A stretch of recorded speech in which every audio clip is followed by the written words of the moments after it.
I'm going to start. Um, hi, folks. Welcome to another Fraser special under the umbrella of the Lyceum team. This is an event of special importance as we face this worldwide pandemic and all its complexities. No reflection on Curt, but I'm sure we would all love never to hear from him again on COVID. But sadly, that is not the case. In fact, COVID and Omicron, and who knows whatever new variants that might pop up, are so rampant and confusing that the time between Curt's presentations have shortened considerably. Would you please mute yourself? I don't want to have the crosstalk, please. Okay, I think that Curt blames me.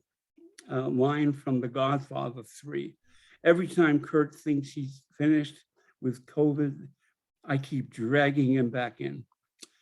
So let's begin. I'm Art Oakner. Today it is my honor for the 12th time to introduce Fraser's own Dr. Curt Eshelman, MD, presenting Catching Up with COVID on the Omicron and anything else. Hold on, I'll be short. So this effort has made Curt something of a clearinghouse for many very smart, qualified, professional people who continually add to his knowledge base. A word about Curt that we will all profit from knowing in this presentation: he finds truth, beauty, and essential goodness in graphs, as you will soon see. Before we begin, a bit of important housekeeping here. When Curt starts, I'm going to spotlight him, which puts all of you on speaker view. This event is going to be recorded for viewing on a Fraser channel, we hope, or a thumb drive or YouTube.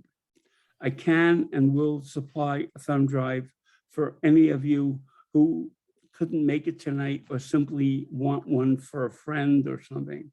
It's important. As far as the recording, your names will not appear in the recording, but your picture will, unless you go to the bottom of the Zoom screen and turn off your video. Please keep yourself muted, but feel free to unmute yourself during the Q&A if you have a question. You can raise your hand, and those of you who can use chat function can send me your questions. Linda Yar is going to help me find the people whose hands are up. A hint about unmuting: simply push down on the space bar and keep it down while asking your questions. So listen, learn about staying safe, and get your questions ready. Take it away, Curt. Thanks again, Art, and thanks for everybody to coming. It's there we go. Look at that. I got nothing but me. I'm going to make only one prediction today, and it is a hopeful one. So I offer you that as a kind of teaser to hang around at the end. I think many of you will disagree with my prediction, and I hope that leads to lively discussion. Let me share the screen with my slides. I, of course, have done that. Okay, is everybody seeing me in the corner and the slides someplace? Okay. Uncertainty and hope. I think those are the two major themes for us dealing with the Omicron right now. Curt, can you talk up a bit? Yes. Okay. Can everybody hear me? Can you hear me now, Art? Am I better? Yeah. Okay. So let's begin. The last one was on Pearl Harbor Day, December 7th, and Omicron was brand new at that time. So this is a slide from there, and this was the cases. So you see the huge Delta surge that we had come through. We thought it was the most contagious thing ever, and it was, in fact, the deadliest thing ever. And we're now seeing this new swoop. And we're wondering what this Omicron thing was going to mean. So the question I was asking then was, Omicron make us quit worrying about Delta? And it absolutely has, of course. And is that going to be bad news, or is that going to be good news? And I think I've translated that bad news into uncertainties in my mind. And the good news is hope. So that's the theme for today. My outline, I'm gonna just touch on the predictions that I made 6 weeks ago. And then I'm going to go into the current situation, I'm going to just blitz you with all the usual graphs about cases and hospitalizations and deaths and what's going on in Colorado and Boulder and in the rest of the world. And then I'm going to stop for questions. It's much more interesting for me, and I think for everybody, if we have some give and take going. And some people have already talked to me about some questions that they might answer. So I'm not going to cover everything. So if you got a question that isn't exactly related to what I've talked about, go ahead and ask it. We'll lead the conversation anywhere it wants to go.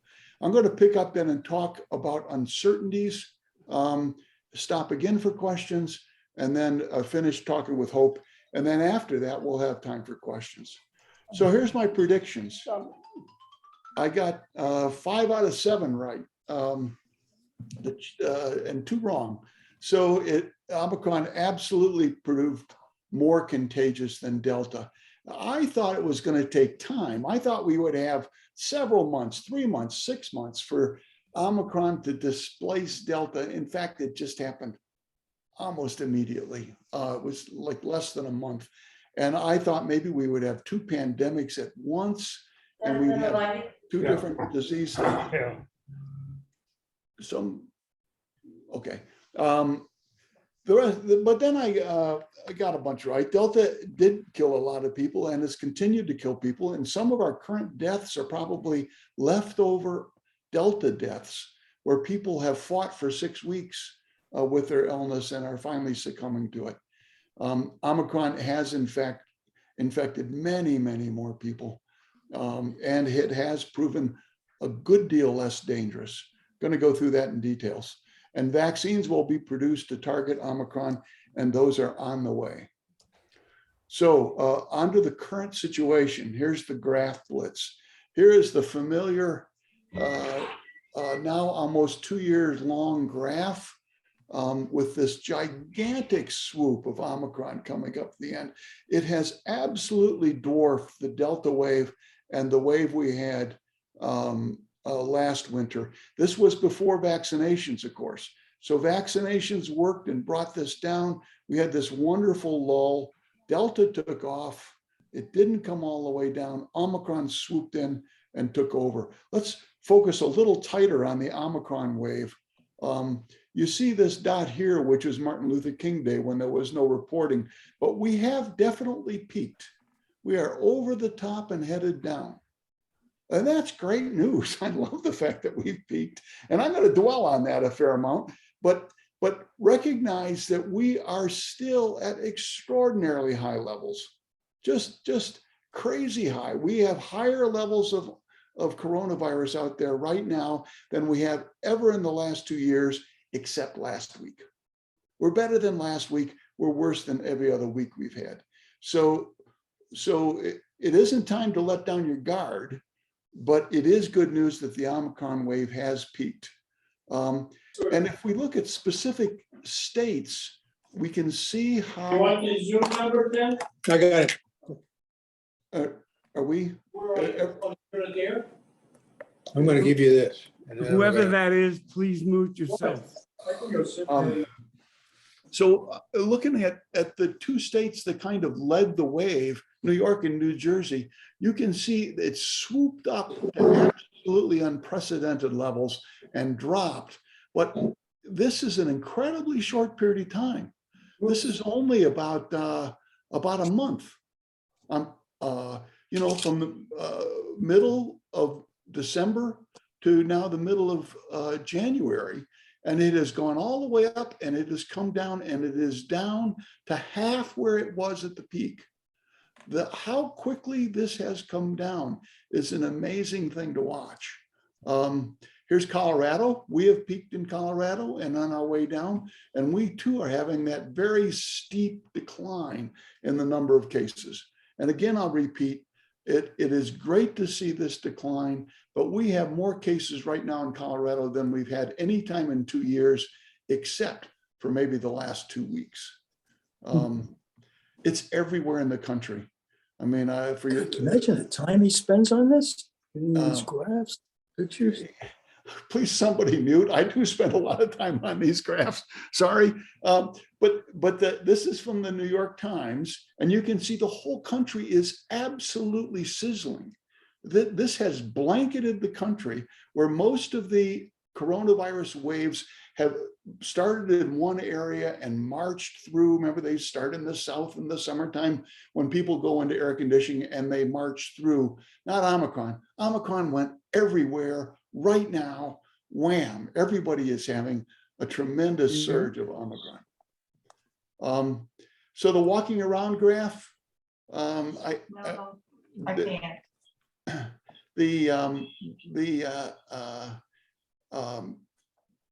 This is, I do this. Are you on mute? I'm going to stop sharing for a second. Yeah. Can everybody please put themselves on everybody's mute? muted. Here's one that's not. So here's the deal. If you unmute yourself and you're talking about something else, I'm going to ask you to leave, and I can do that. So please mute yourself, or I will remove you from the list.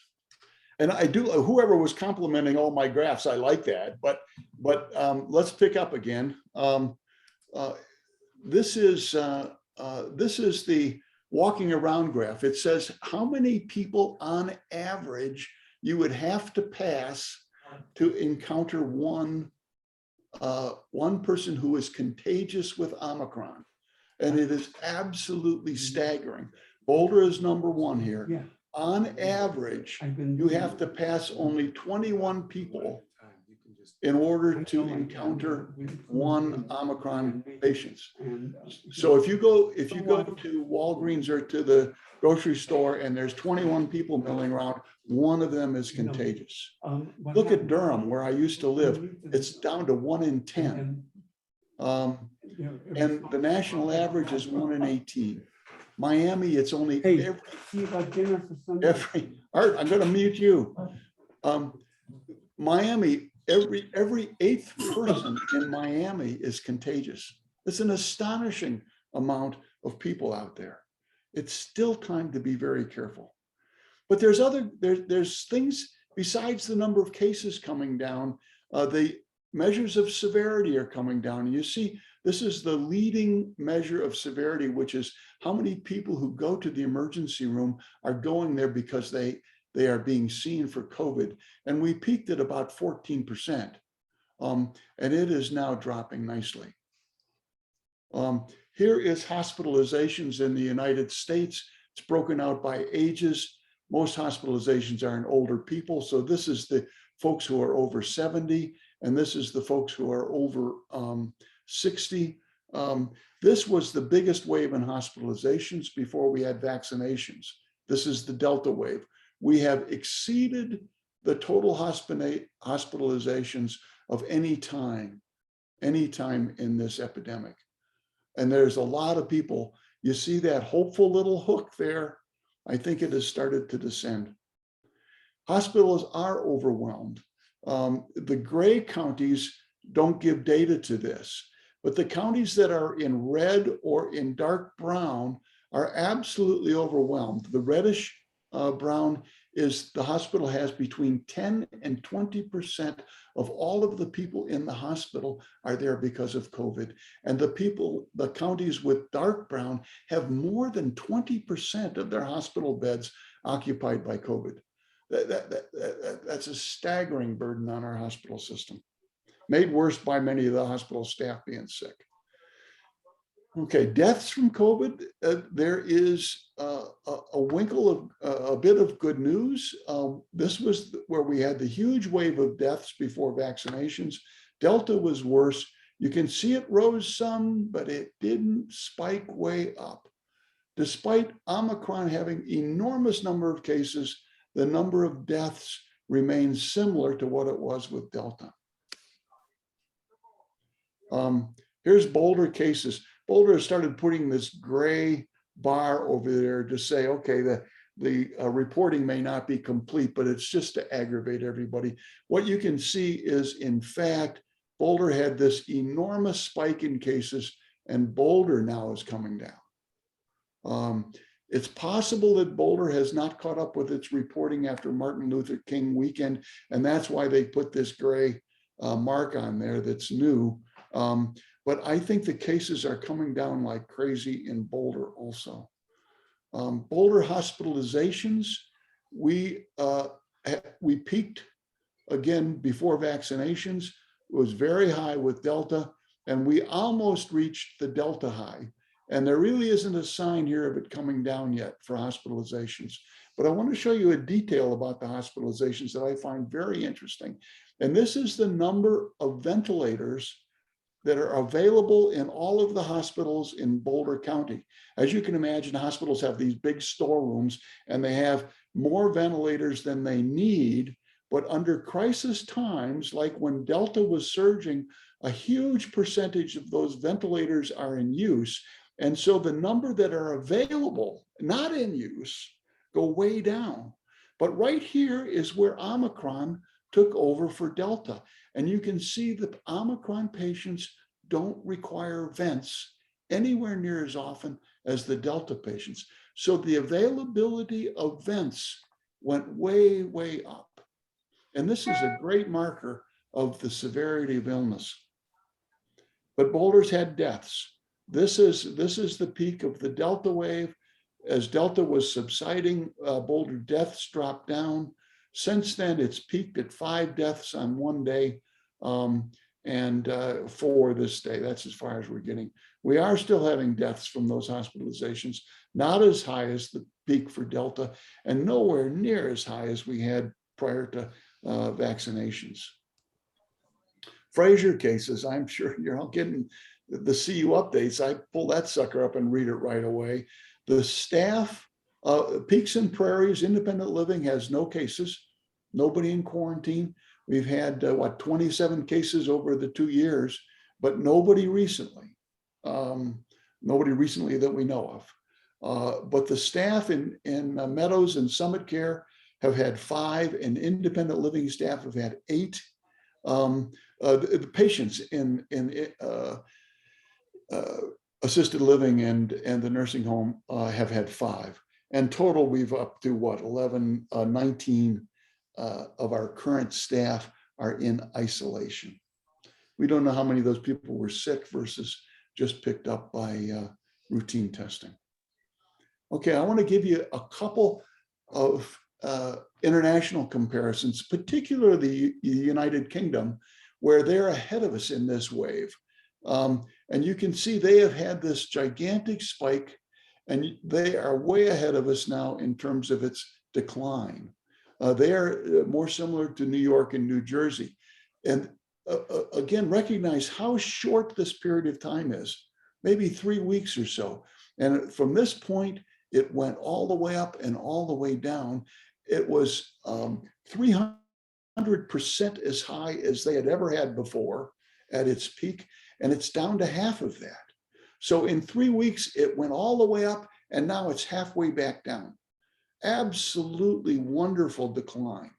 That is great news. In Israel, they have it. I want to go back up and show you one. Notice the number of people in the hospital in the United Kingdom went up. The number of vents actually went down.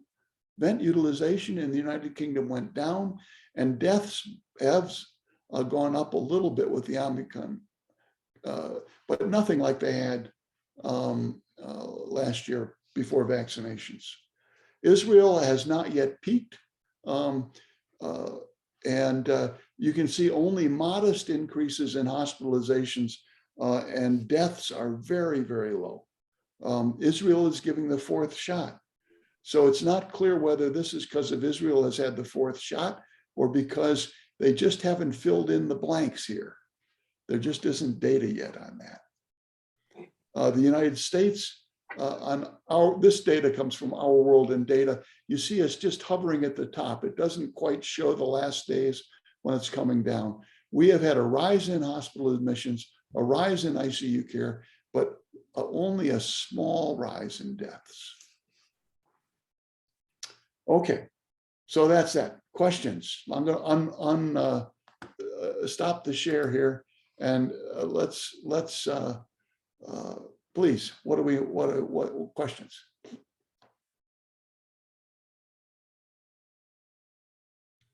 Question, Curt, how many of us are still active in the pool for picking the date that this is all over?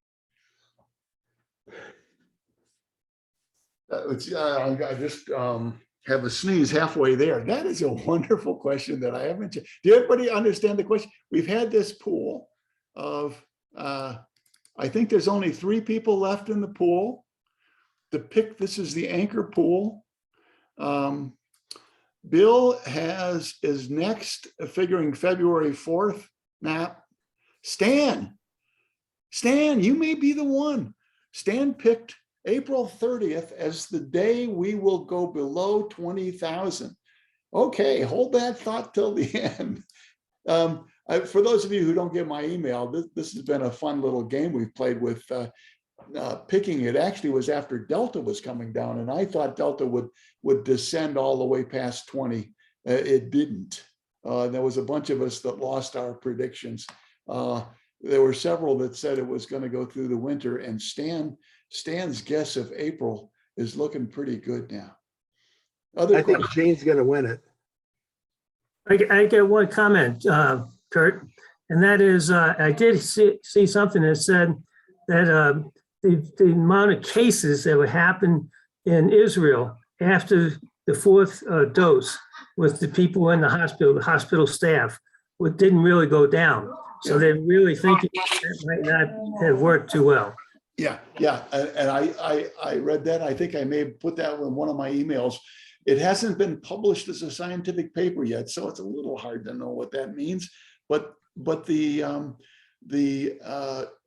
is disappointing. The hospital staff was not protected by having a 4th dose, but death rates may have been protected. We are getting way more protection against hospitalization and deaths from taking these vaccines than we are the number of cases. So I think the preliminary message, it's just a press release is all we've got. But the press release would say, this doesn't help young, healthy people. It doesn't help you, the 4th dose. I think the jury is out. I would recommend a 4th dose right now for anybody who is immunocompromised. Curt, I have Pat Carney. Yeah, Pat. I was wondering if the recent deaths you showed in the graph are they keeping track of which are Delta and which are Omicron, and are those breakthrough cases or unvaccinated? Our government is keeping track of that and publishing the data, and the data is 2 months old. It drives me nuts. So later in this, I'm going to show data from the province of Alberta. My goodness sakes. That is the best data available in the world on deaths from vaccinated, unvaccinated, and boosted status. In terms of whether it's Delta or Omicron, there is about a 4-week lag so I don't have, there was a study out of Houston that showed that Delta was way more deadly, but it was early in the Omicron phase. There is no updated information on that. The Delta deaths are pretty much disappearing. The Delta itself disappeared mostly sometime in December. And so the hospitalizations now are almost entirely of Omicron. And I think deaths going forward from about now are getting to be pretty much Omicron.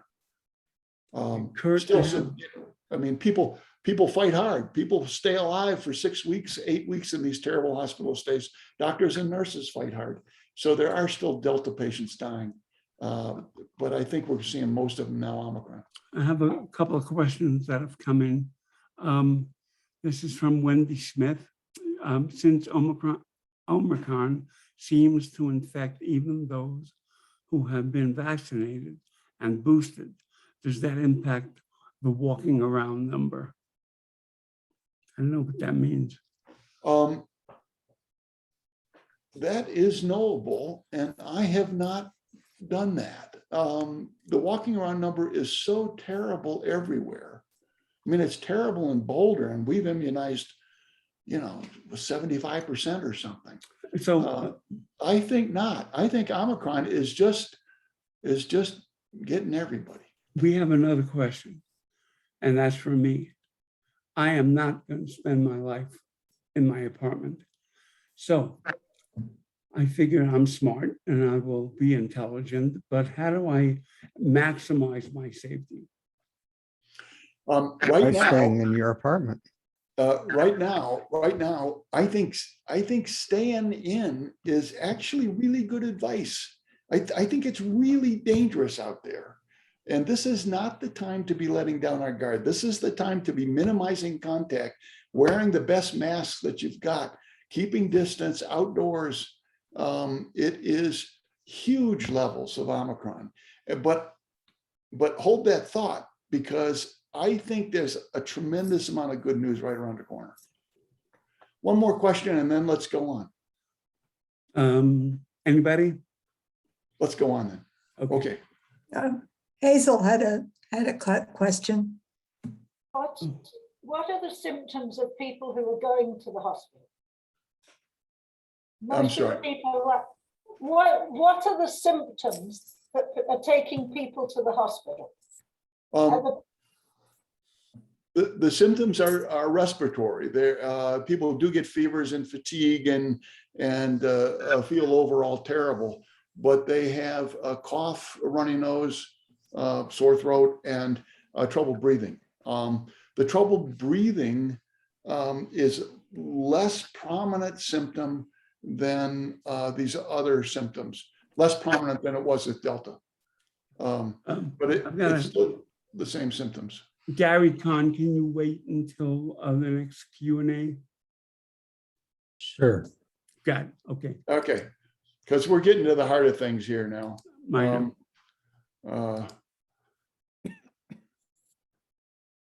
Okay.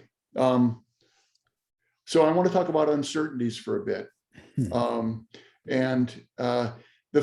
uncertainty number one is, where did it come from?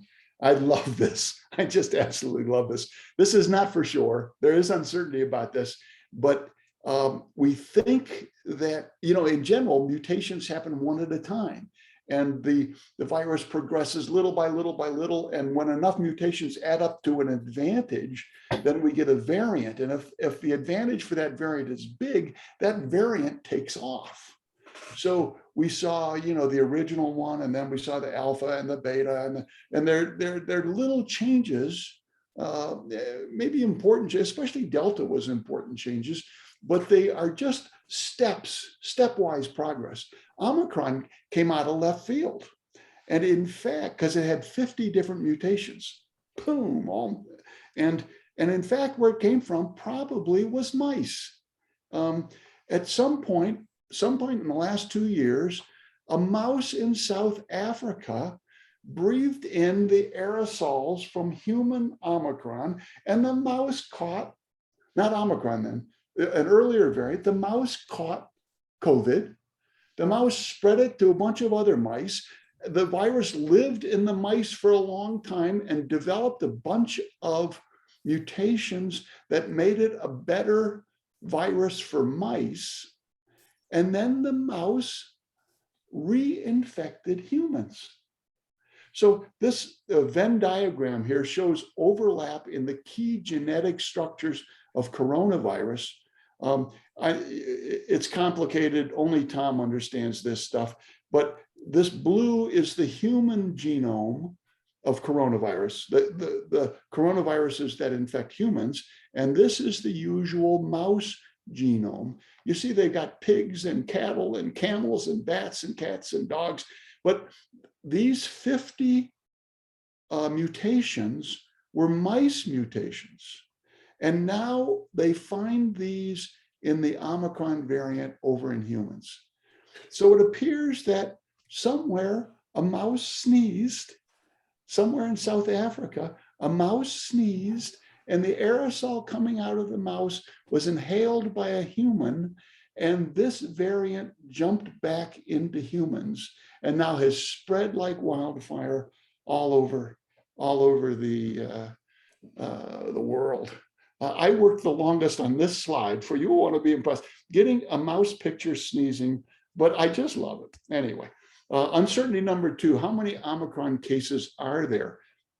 We have documented 15 million cases in about the last 3 weeks with Omicron, an astonishing number.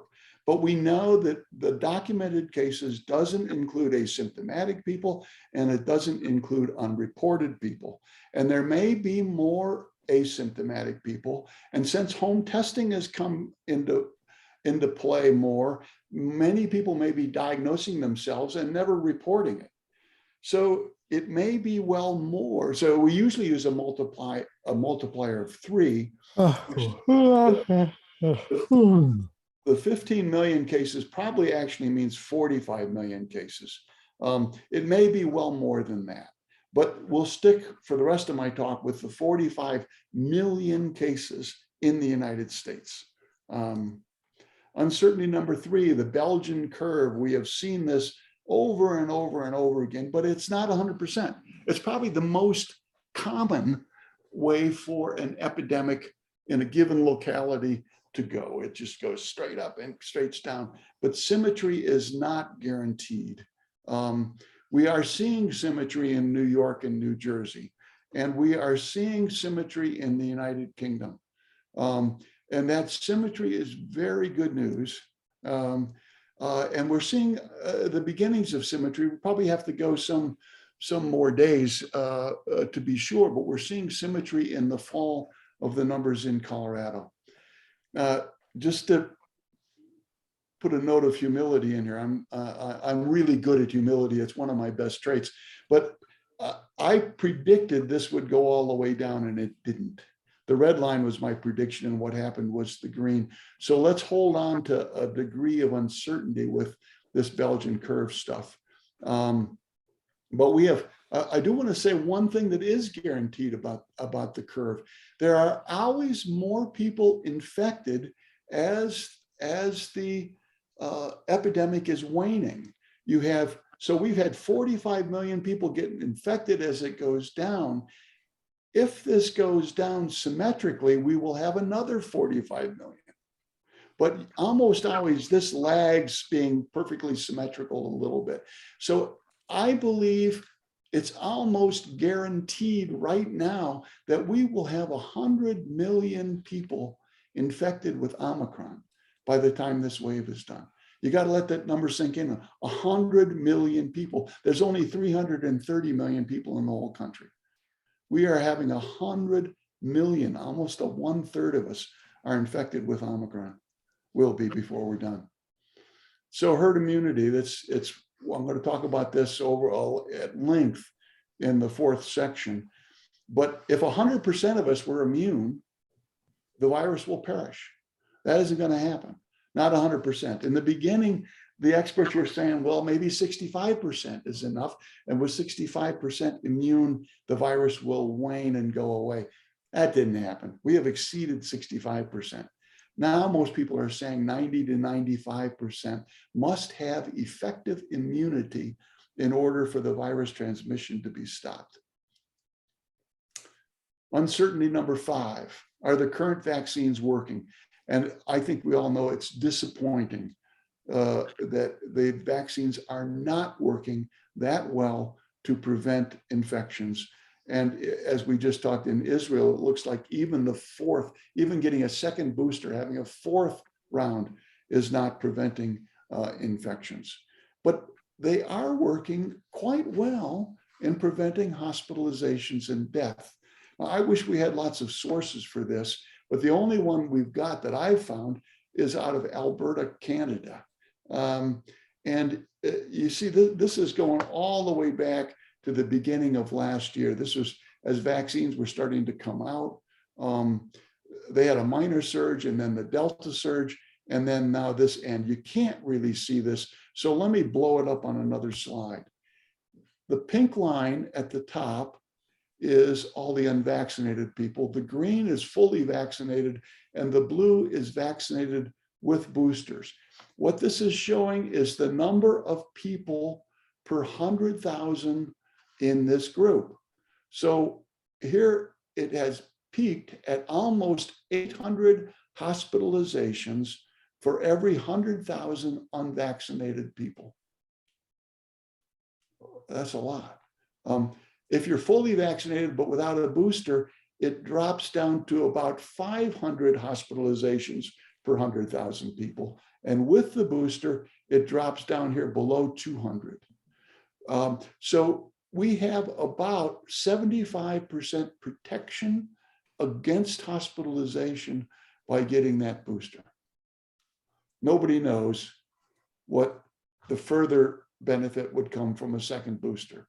So for immunocompromised people where the booster might not have had full effect, I think the best information right now is get it as soon as you can. But except for immunocompromised people, it's hard. We all want to see the data out of Israel, who's doing good studies on this. Uncertainty number 6, do we need an Omicron specific vaccine? Yes, we do. I mean, they change it every year for the flu. We should change it to keep up with Omicron. And companies are working that. Every company that's licensed to sell a vaccine in the United States is developing an Omicron specific vaccine. And Pfizer in particular has announced theirs will be ready in March. When they say ready, they don't specify what that means, because it's got to be, the science has to happen, the engineering has to happen, a small batch has to be produced, that batch has to be tested, that test results has to go to the FDA, and the shot has to be approved. Then they make a lot of it and start giving it to everybody. I can't believe all of that's going to happen by March. It won't happen by March. But Pfizer is working on this, and the mRNA vaccines are very amenable to doing these things. The other one is the pill. Pfizer is doing a pill. Don't confuse the Pfizer vaccine with the Pfizer pill. They named their pill Paxlovid. I love it. Did you all take Latin in high school? Remember Pax Romana, the peace of Rome, where the Roman rule was so strong that people didn't fight it, and they had peaceful centuries in places. So they made it the peace of Lovid, which they really want you to say is peace of COVID. I think that's just, it grosses me out. But when will the pill be ready? Because it prevents 75% of hospitalizations and deaths. It is approximately equal in its effectiveness as compared to getting vaccinated and boosted. Notice they did all of the testing in unvaccinated, high-risk people. So an uncertainty, my last uncertainty in this list, is we don't know if it provides added benefit to people like us who have been vaccinated and been boosted. It may just overlap. It may be the same 75% of people get the effect and you get no added benefit. Or it may in fact have added benefit because it works in an entirely different way. So this is an unknown. Right now, I think especially for immune compromised people, but probably for all of us who are old, if we get COVID now, I'm looking for this pill. And it's not easy to find. It's in scarce supply. The New York Times had a wonderful article written by one of the reporters who had to find it for her own elderly mother. it was a crazy search. She succeeded, but it was a crazy search. So especially for you immune compromised people, I would suggest you have a conversation with your doctor about how do I do that? Because I know I have to take the pill within days of the diagnosis, and I can't get an appointment with you for a week. So how do I get the message to you to prescribe this stuff? And then once you prescribe it, how do I know what drugstore has it? It's not easy, but this pill works. And until we deal with this uncertainty, I would advise you to talk with your doctor about how you should go about and get it if you're immune compromised. Okay, do we new edition? There's one more uncertainty. Do we need a new edition of the Binax type test? There's a number of brands of these. These are the antigen tests, the rapid test, the home test, the lateral flow test. There's a number of different things. These are now the ones they're sending out from the government for free. Just sign up, covidtests.com. You can get them for free. But they don't work well in the early days of Omicron, in the early days of a new infection of Omicron. And we don't know if that's because Omicron has changed and Omicron doesn't produce enough viruses, even though it's highly contagious, or whether there's something about the test not being specific enough to Omicron to be positive.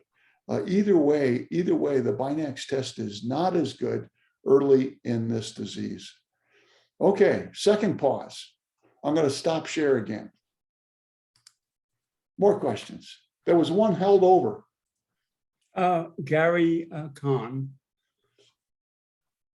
Gary, we're going to have, you still there, Gary? Okay. Is the Pfizer shot is a booster, or is it a special Pfizer shot that makes it a booster? No, the regular Pfizer shot is what's used as the booster. Moderna's strength was higher than the Pfizer strength early on, which may be why it's marginally better. But Moderna cut its strength in half. So the Moderna booster is different than the Moderna original two shots. But the Pfizer is the same. Anybody who had a Johnson & Johnson or Janssen Pharmacy ought to get either a Pfizer or a Moderna booster. Okay, I have a question. Is increased testing biasing the count? I couldn't hear that, Art. I'm sorry. The question is the increased amount of testing biasing the amount of the numbers? Yeah. It's just a question. Yeah. And that's a really uncertainty, isn't it? So it can work either way. We all are doing these home tests. So especially young, healthy people, if they have a positive home test, they may not even call their doctor. They say, well, there it is. You know, I'm doing okay. So that positive test never gets reported, even though that person is contagious. On the other hand, we are doing all of this workplace testing and testing in schools so that people who are asymptomatic may be detected in the workplace, like Fraser Meadows, or schools, and they have positive tests. And these are people that never would have gone to get tested 4 or 6 months ago. So we have one way in which our testing now may be decreasing the numbers, and another way now where it's increasing the numbers. Frankly, nobody knows. Nobody knows that. Nobody's keeping that record. I've got Gary Kahn. Gary, can you? Yeah. Hey, Gary. Yeah. Curt, so if a booster, a fourth shot was available to you now at the pharmacy without necessarily a recommendation that you should or should not get it, would you choose to go get it? Yes, but without a scientific basis for that.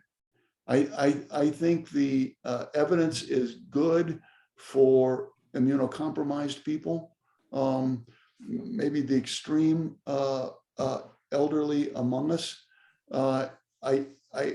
And the chances it would do harm approach zero. So marginal benefit for zero risk, I would go get it. In fact, I had my shot in October, so they're saying 5 months. I'm not due yet, and I'm not rushing. I think we'll have a real scientific article out of Israel before then. Got thank you. Jerry Wilson. Hi, I heard this only once, that children are getting sicker on Omicron than they did on Delta. Yeah. Do you have any information on that? I have heard the same thing. And when the only statistics I've seen relate to hospitalization, and with former variants of the coronavirus, there were almost no children. I mean, compared to the elderly, there was essentially zero children hospitalized. The number of children hospitalized with Omicron is greater.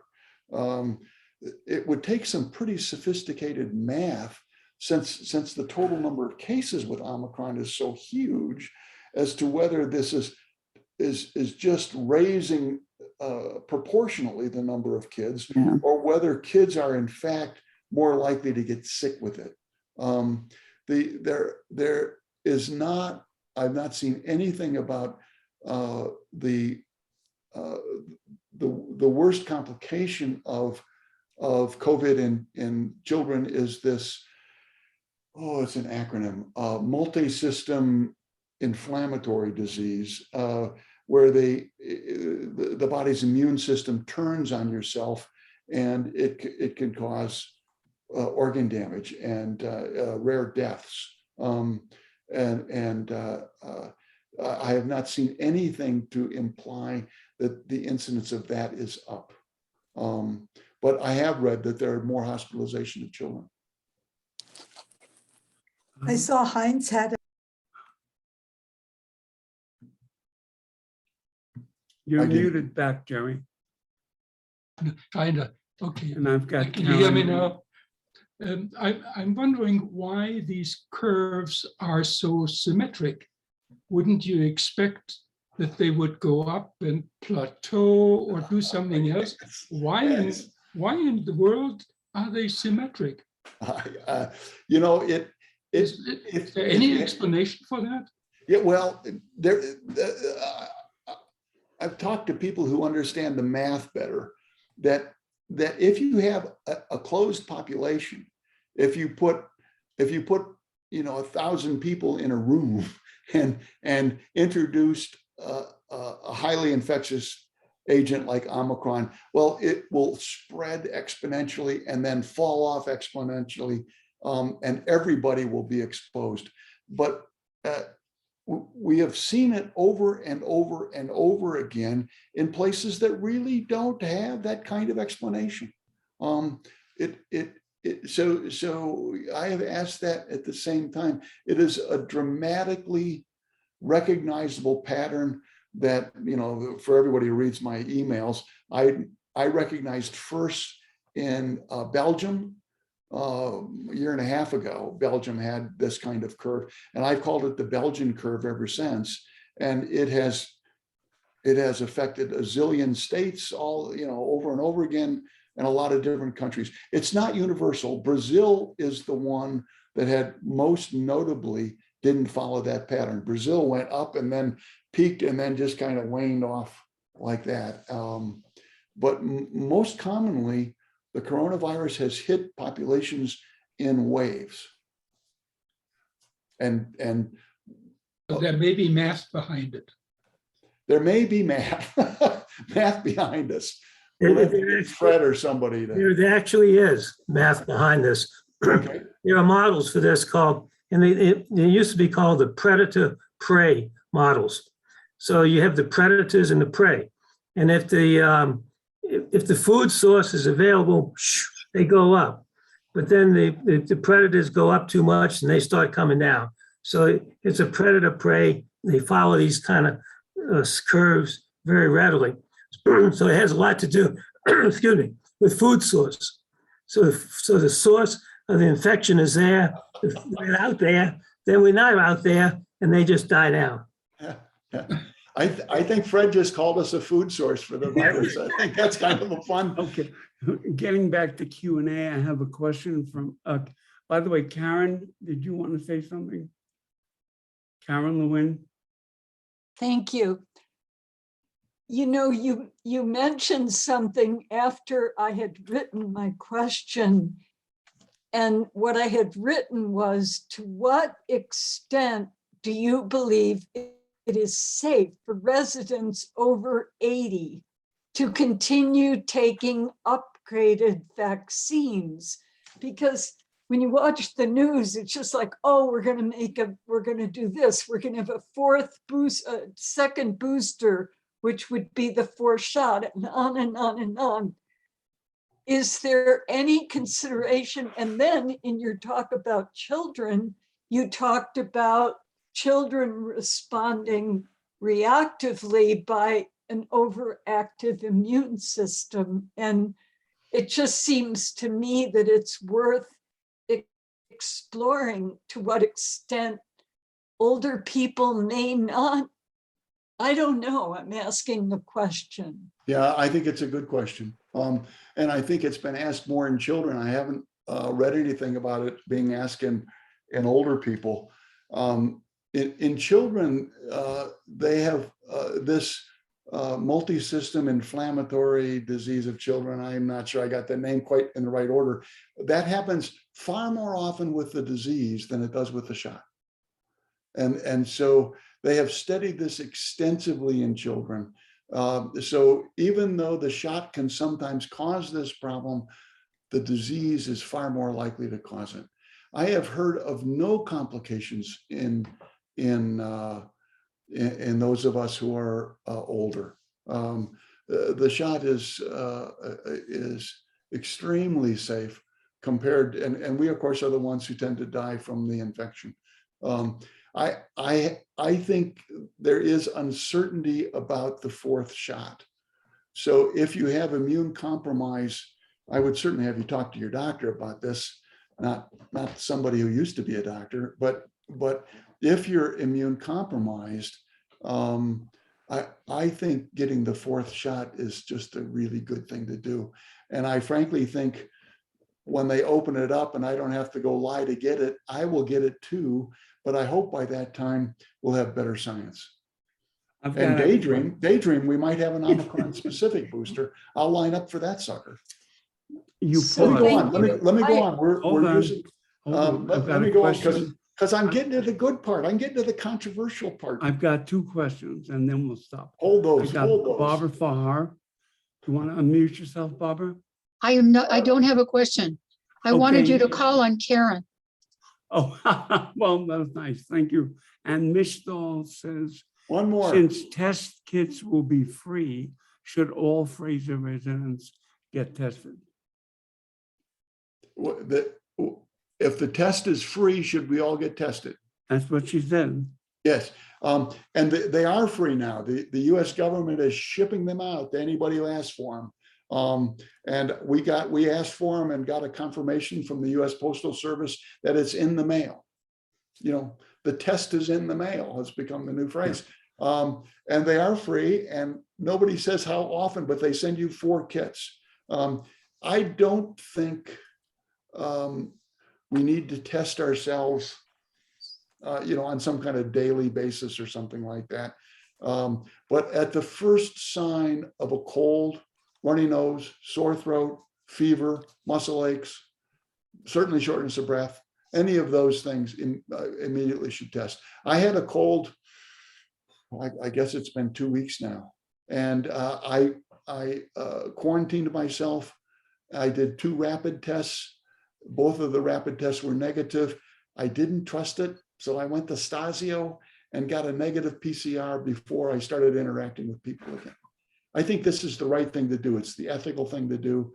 We shouldn't be giving this to each other. I would hope all of us would have these kits. not to test ourselves routinely, but to test ourselves with the first sign of something that seems like a cold. Okay, Okay, let's continue. I don't want to miss anything. yep, here we go. Okay, can you see that now? You Yes. guys, we're with you? Okay, we're going to talk about hope now. And hope involves herd immunity. This is a phrase probably everybody has heard, but once we have herd immunity, we'll make the transition from this being an epidemic to being an endemic disease. Endemic may be a new word for some people. Herd immunity equals endemic disease. These are ordinary illnesses that just circulate through our society. They come and go. They may be waves, they may be seasonal, but we all just take them for granted. The common cold, influenza, gastroenteritis, on and on and on. There's hundreds of infectious diseases that just come and go, and they occasionally can make somebody pretty sick. I mean, influenza is a good example. People die from influenza, but not many die from influenza. So we are trying to get herd immunity so that this becomes an endemic illness. Before herd immunity, the replication rate is like a nuclear explosion. I like this. This is nuclear fission. And it goes from 2 to 4 to 8 to 16, 32, 64. It just goes like crazy. That's the math that Fred was talking about. And there is a way of doing the replication rate. I couldn't help myself but put the R0 down, which is pronounced R0. So if you find yourself in a conversation and somebody is saying R0, you can say, okay, that's just the replication rate. But going back to the cows, going back to the herd, again, we got this 2, 4, 8, 16, but soon all of the cows have been infected, or most of them have been infected. So if it's 90%, there happens to be 11 cows in this herd. If this guy is infected and 90% of the ones left are immune, it leaves only the one cow. So maybe by coincidence, this cow will spread it to this cow, but it's more likely that none of them get that because these cows can't catch it. And this one they don't mix. They don't get together to spread it. So that's how herd immunity works. But of course, we're not talking about cows, and it isn't all that simple. We have much more localized populations of people, different countries, different cities, different ages, different behavior patterns. We have immunity from vaccines that aren't working all that well. We have immunity from illness recovery from older variants. They're not working all that well. And we have waning immunity. And with new variants, our immunity is not perfectly matched to Omicron. So I got to do a quick detour into the human immune system. This is going to, if you don't want to learn this, just ignore me. I got 3 slides on this. There are different parts of the immune system. First, there's the antibodies. The second part is the cells. 2 major antibodies are important against the coronavirus. IgA is in your nose and IgG is in your blood. IgA only lasts about 2 months. It wanes and goes away within about 2 months. IgG lasts about 6 months. So if you are infected or vaccinated, say 8 months ago, the IgA in your nose is long gone. The IgG in your blood may still be there as a trace, but it is going away. Luckily, our immune system is not just these antibodies, it's also the cells. Our cells are astonishingly specific and complicated. 3 major categories of cells I want to talk about. We have the cells that produce those antibodies. We have cells that go out and kill infected cells. So if you get a coronavirus, it attaches to a cell, your antibodies attach to that and neutralize it. Your system recognizes that, and other cells actually come and kill all of that. But most importantly, we have these memory cells. And those memory cells, long after the infection is gone or long after the vaccine is gone, those, and your immune system has moved on to other things. Your immune system can't stick with one thing. It's got stuff every day it's got to deal with. So the immune system settles down to just the memory cells. And those memory cells can live for a long time. They can live forever. Measles, for example, all of us were old enough to have the measles. We are still immune to the measles because we have memory cells living in our bone marrow that say, I remember what the measles virus looks like. We don't know how lasting the memory cells are going to be for Omicron. It just hasn't been around long enough.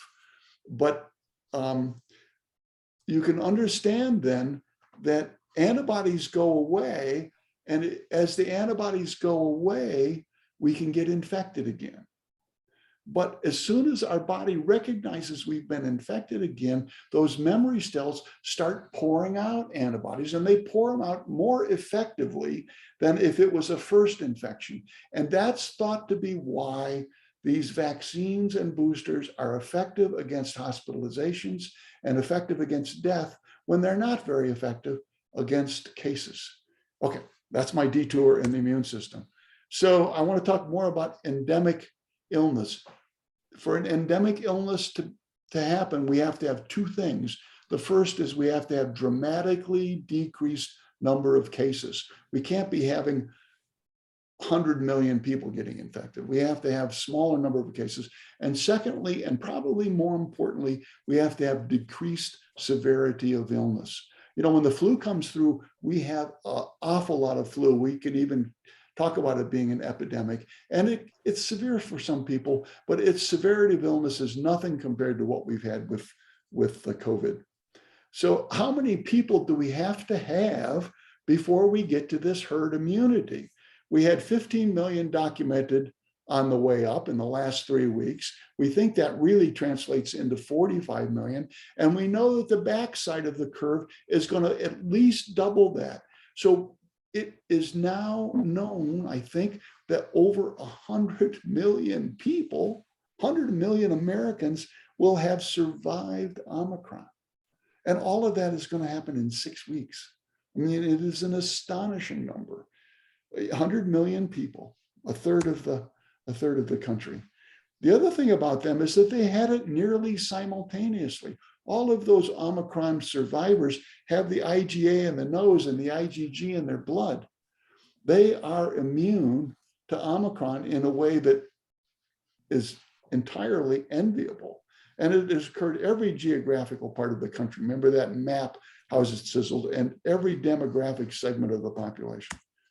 So that immunity, 100 million of Omicron recovery, gets added to 207 million Americans who are fully vaccinated, and another 150 million Americans who have recovered previously from another version of the coronavirus. So when you add all of this up, you have more people immune than exist in the United States. You actually have 38% more. And that, of course, is because they overlap. We have people who've been immunized who got Omicron. We've had people who've immunized who got Delta. We've had people who had Delta who've gotten Omicron. But there is just, we have now, I believe, gone over the top. By any kind of estimate, we are now in the 90-95% range of Americans having some form of immunity. So I think I've talked on this slide. So back to the cows, we are in that situation that I talked about. If this guy's infected, getting the virus across all of those immune people to this other cow becomes less likely, and the virus is gonna go away. The second important thing, though, is the severity of illness must go down. And I think we've seen evidence for that. I want to show you some more, though. This is in London specifically. They have really good records. You can see their wave is before ours and has come down. You see how little the death has gone up. Even though this huge wave of Omicron, there has not been a peak in deaths. Again, South Africa, notice their deaths were very low. And in the USA, we had hospitalizations go up. I may have showed this slide already. With with the deaths staying down. Omicron is less severe. When we get the case numbers down, the deaths are going to go way, way, way down. So severity of Omicron, I said this, this is true of Omicron, but most viral infections are way less severe if the patient has already had it. So if you get a cold the second time with the same virus, it's less severe than the first time. And almost all of these illnesses that are endemic, children get them first as a childhood illness, and children are sick with them. But then for the rest of that person's life, they have prior immunity. They have those memory cells that come out and produce antibodies. And so the reason that illness is endemic is everybody in this society has immunity. So I believe we will have decreasing severity as we go forward, even from what we've got now with Omicron. So extra good news is this is all happening right as the summer lull is about to happen. The last 2 years, we've had a nice drop in cases and a peaceful period when there hasn't been much. That's on our side. And the Omicron specific vaccinations, they won't be here by March, but they are on the way. And for those who do get seriously ill, the pill is an added weapon. So, you with me? Take a deep breath. Think about hope. Make a prediction. It's over. I predict it's over this spring. COVID will be over this spring. COVID will be an endemic illness come April or May, with a greatly reduced number of cases and a greatly reduced severity of illness. This spring, no more masks, no more distance, no more outside only.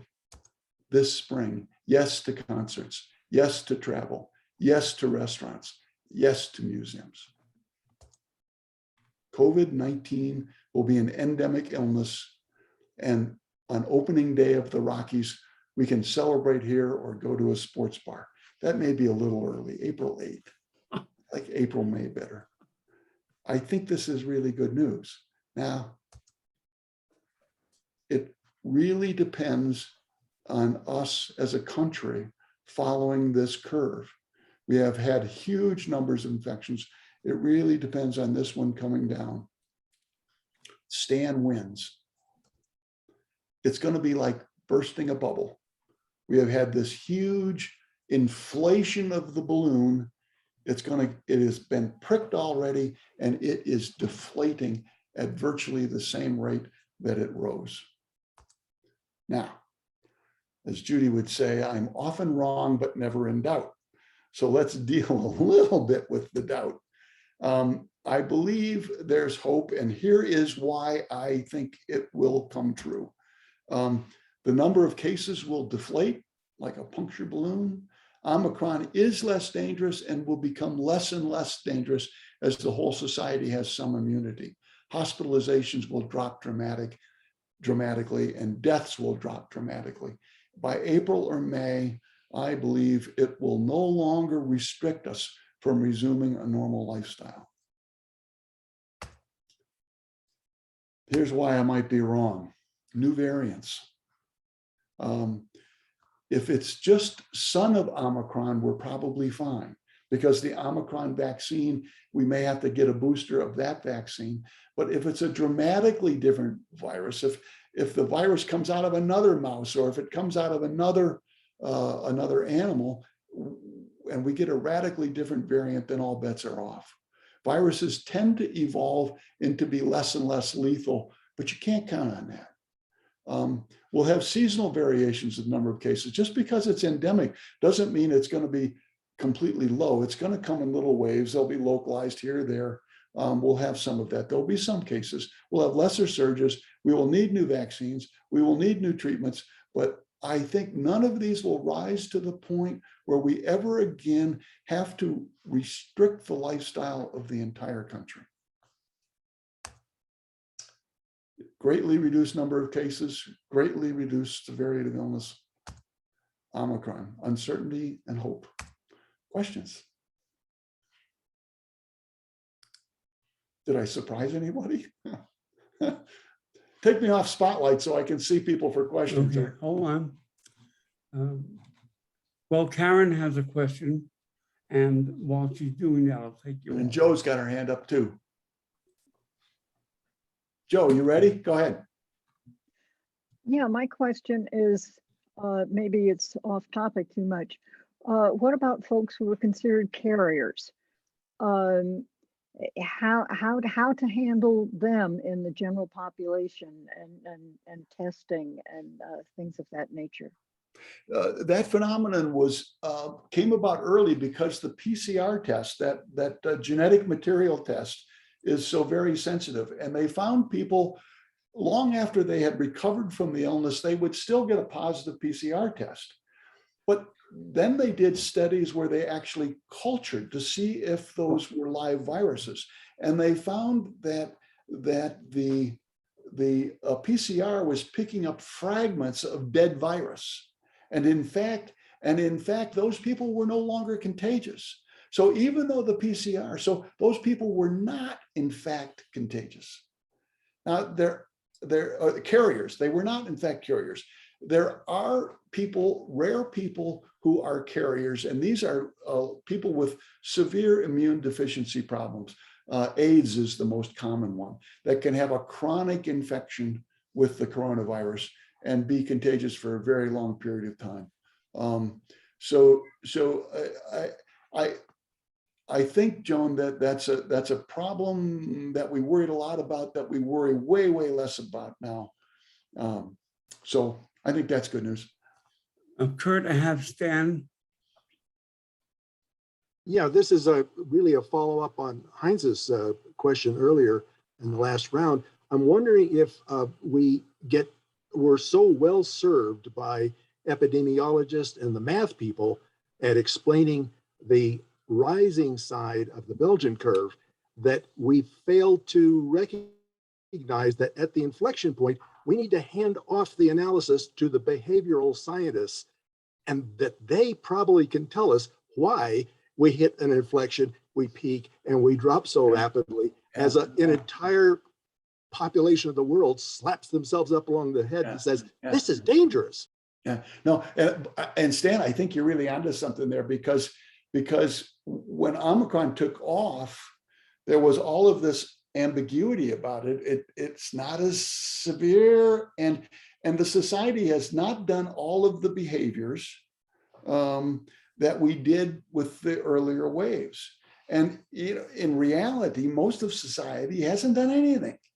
They've gone about their business. We're still having concerts and sports and people going to bars and restaurants and work, remote work and those kinds of things has gone way down. So the behavior part may well have fed into this enormous Omicron curve. It gave it more food, to go with Fred's phrase. I've had John and Pinky. Yeah, I was wondering. I was wondering if they know of the infected people.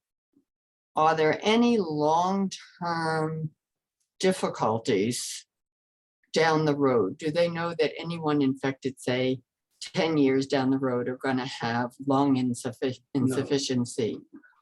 And if that is the case, that they think they will have long-term effects from having a disease, are the ones that come down with COVID not being vaccinated, will they be more susceptible, or the ones who have been vaccinated and then come down being better? It's a good question, isn't it? It's not just the people being sick now and dying now. There's this other, what's the long-term effect of this? And of course, we don't have 10 years. Nobody can say 10 years. Or whatever. But I think there's two different things to realize, that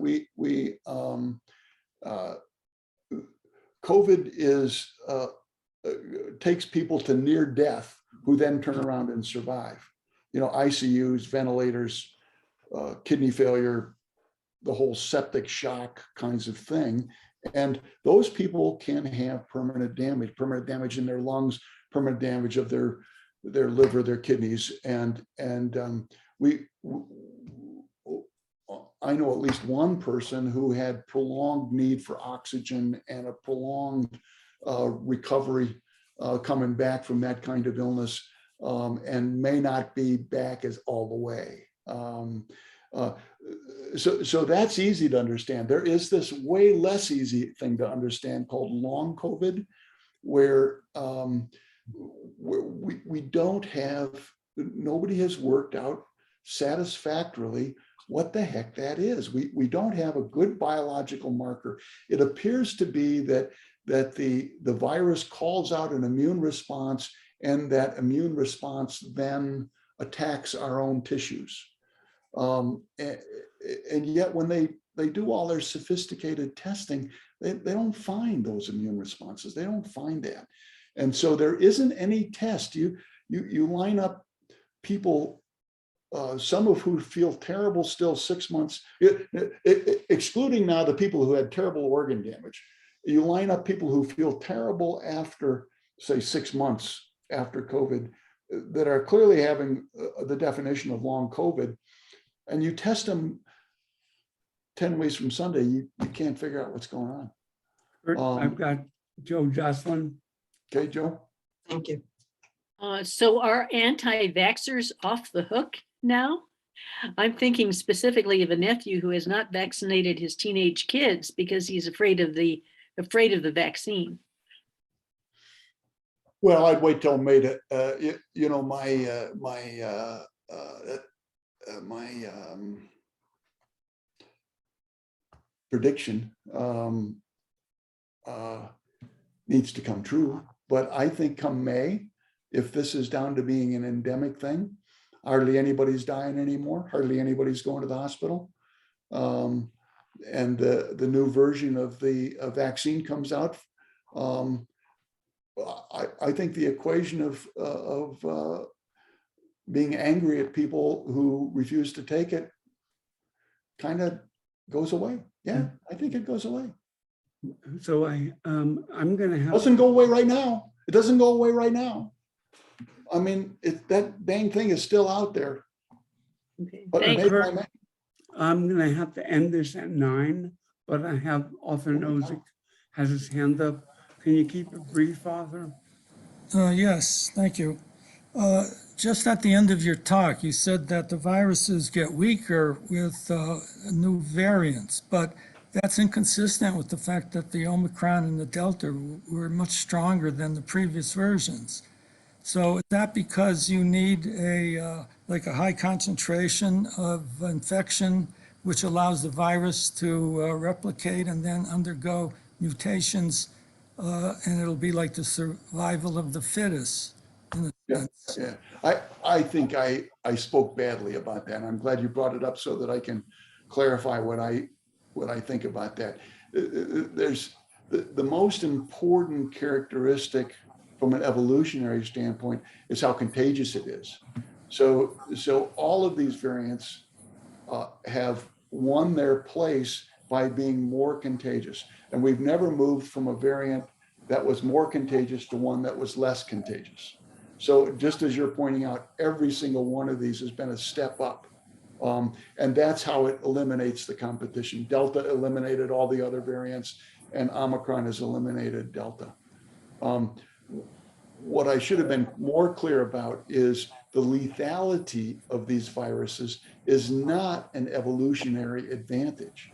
And in some cases, it can be a disadvantage. The virus really doesn't want to kill its victims. It wants the victim out there passing it around. And so evolutionarily, things tend to be more and more contagious and less lethal. But that's a mega trend kind of thing. We can't really count on that. And we also know, I gotta shut up here, but this was the third lethal coronavirus to jump into humans. We had SARS-1, this is SARS-2, and we had MERS. So we're not done getting brand new coronaviruses jump over. So we cannot be unprepared to deal with a new coronavirus that comes out of China or South Africa. I hope it doesn't happen for another 100 years, but nobody can say that. Okay, thank you. Curt, any other questions? Well, good. Yeah, we have gone way past, but Yeah. I hope I've surprised people a little bit.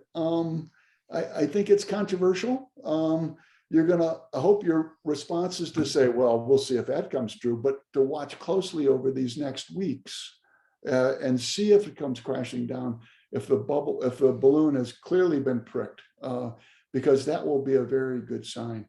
But I think the potential of being hopeful for this spring is for me a really nice thing. Thanks, everybody. Curt, I have a quick question. Okay. I get up tomorrow, I put a mask on, I go shopping. I keep a distance. I don't do anything stupid, and I'm not safe.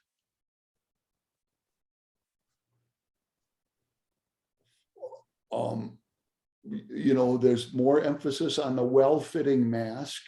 We're going to be able to pick up the best mask, the N95. The best ones have the rubber bands that go around the back of your head and squeeze pretty tightly against your face. I would make that point. I would keep your distance from people in the grocery store. And I would approach all of this with the sense that if Curt's right, I just have to do this for 6 or 8 more weeks. And then the risk is going to be down. Don't be the last one killed in the war, right? It's time to keep your head down. It's time to stay in the foxhole and let this thing blow by, because I think it is going to blow by. So you want to take one last question? Lisa Geiger. Lisa. Did Karnak, who we all know and love, predict a return to normal June 1st, 2021? I heard the Karnak part and I laughed and I missed the rest of the. Didn't Karnak predict a return to normal on June 1st, 2021? Guilty.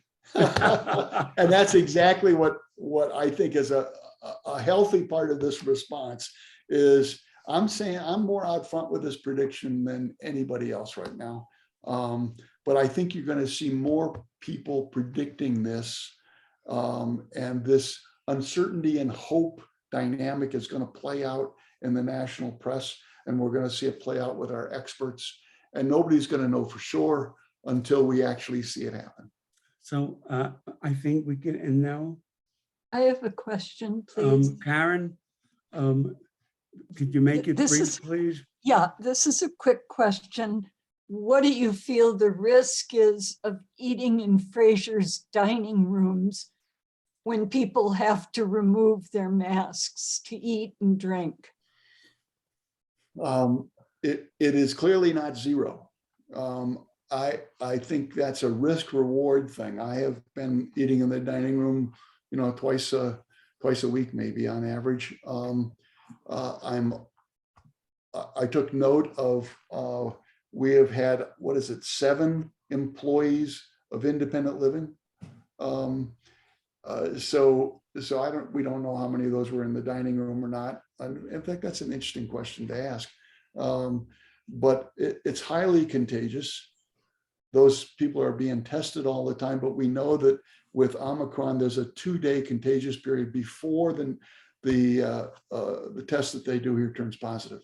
So it's not a zero risk. Listen, thank you guys for coming. I hope, we'll see you. Have a good night, everybody. See ya. Bye-bye. Bye. Thank you, Curt.